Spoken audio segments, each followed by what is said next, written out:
네, 안녕하세요. 예비고1 여러분, 이경규 선생님입니다.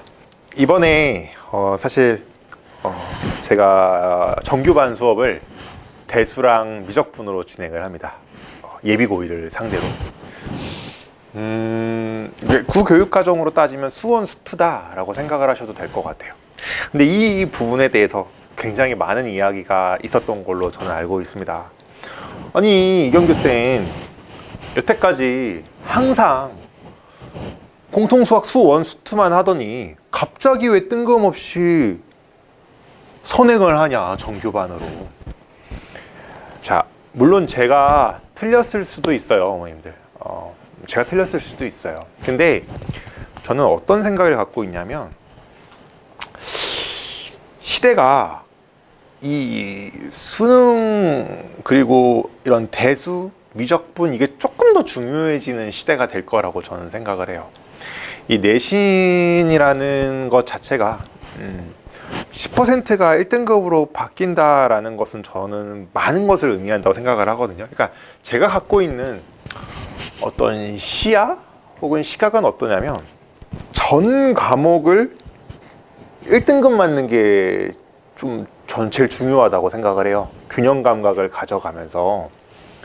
그러니까 예전에는 내신 대비 기간이라고 하면 조금 다른 이야기일 수도 있는데, 내신 대비 기간이라고 하면 수학에 정말 많은 힘을 쏟았습니다. 그렇죠? 근데 뭐 그렇게 해서 1등급을 맞는다라는 게 굉장히 큰 의미이기도 했어요, 사실은. 근데 이제는 전 좀 바뀔 거라고 생각을 하거든요. 그러니까 10%라는 1등급은요, 최상위권 기준으로 그렇게 힘든 건 아니에요, 솔직히. 그러면 핵심이 뭐냐? 다른 과목이 1등급이 아닌 2등급이 나온 일을 방어해내는 게 제일 중요하거든요. 사람마다 약점이라는 게 존재하잖아요. 그렇죠? 그래서 제가 요즘 갖고 있는 생각은 뭐냐면, 야, 시험이 한 달 남았을 때부터는 일주일에 1회만 수업을 해줄까? 제가 그 고민도 하고 있어요. 뭐 4주 전은 좀 너무 빠르면 2주 전부터는 일주일에 1회로 내가 수업을 좀 줄여줄까? 뭐 이런 고민도 하고 있어요. 왜냐면 이제는 뭔가 균형 감각 있게 모든 과목을 다 1등급 맞는 게 제일 중요한 것 같거든요.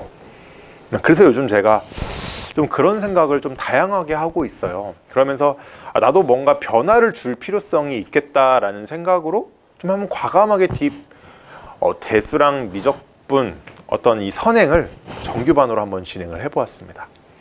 근데 이게 좀 불안하신 분들은 특강만 들어도 괜찮아요. 네. 그래서 뭐 의견은 다양할 수 있는 거니까요. 나는 공통수학 1, 공통수학 2에만 집중을 하고 싶다 라고 하면 특강만 들으셔도 거기 안에서도 배울 건 정말 어마어마하게 많을 겁니다.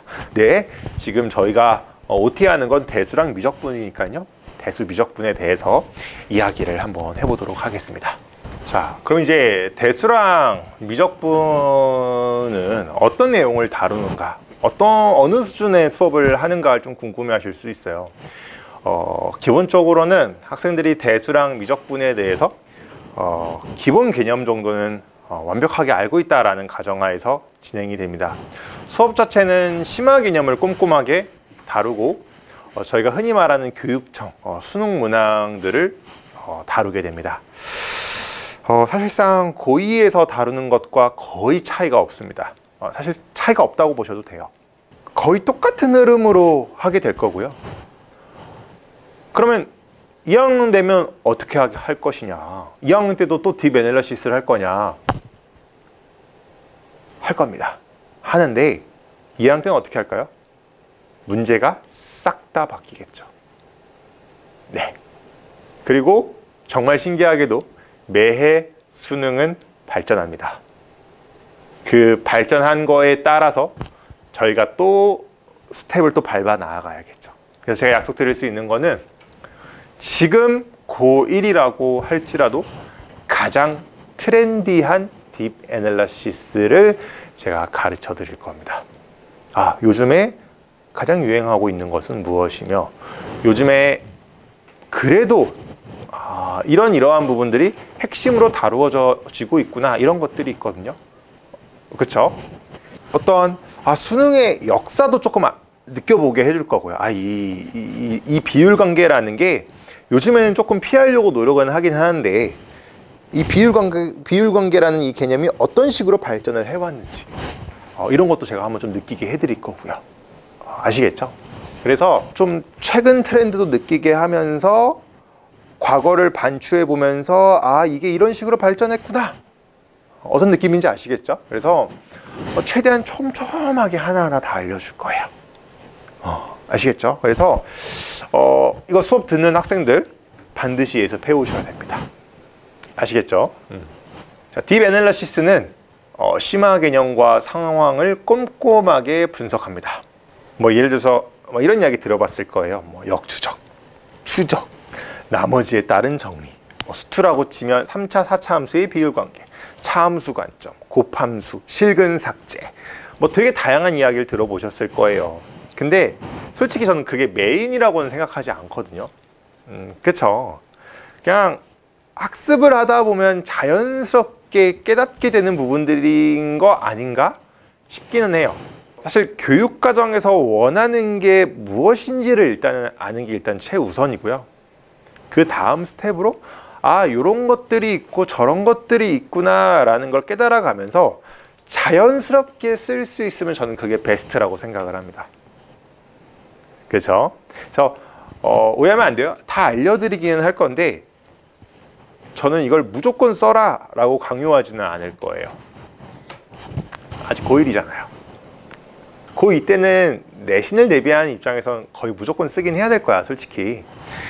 그렇기는 하지만 아직은 고1이잖아. 그래서 어느 정도는 좀 유두리 있게 제가 좀 이끌어 가 줄 거예요. 그래서 그 부분은 걱정 안 하셔도 괜찮을 것 같고, 자, 제가 아까 상황을 꼼꼼하게 분석한다고 했는데, 예를 들어서 함수의 극한과 연속을 다룬다 라고 하면 이 함수의 극한과 연속을 다룰 수 있는 이 모든 상황, 함수의 극한과 연속 하는데 챕터가 11개죠.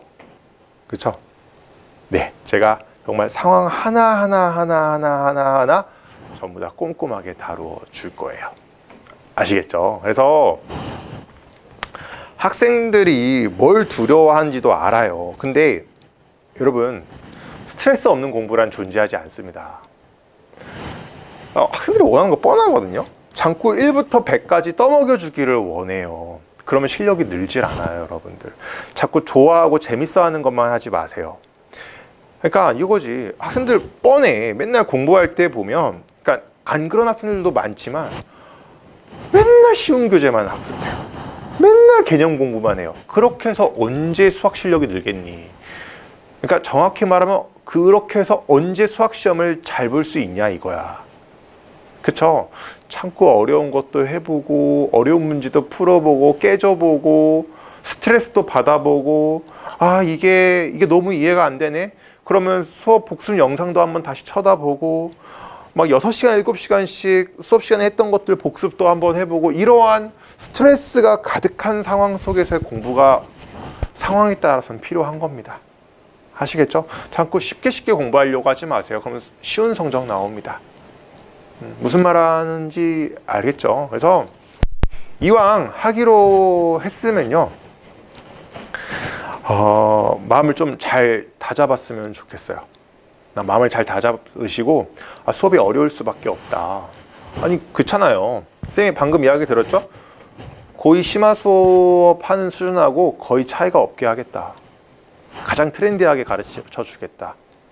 그렇지만 여러분이 또 고2가 되었을 때는 그거에 맞춘 또 다른 트렌드함으로 여러분들을 맞이할 수 있게 하겠다라고 제 약속을 드렸어요. 아시겠죠, 여러분? 그래요. 그래서 수업 시간에 만나 뵙도록 하고요.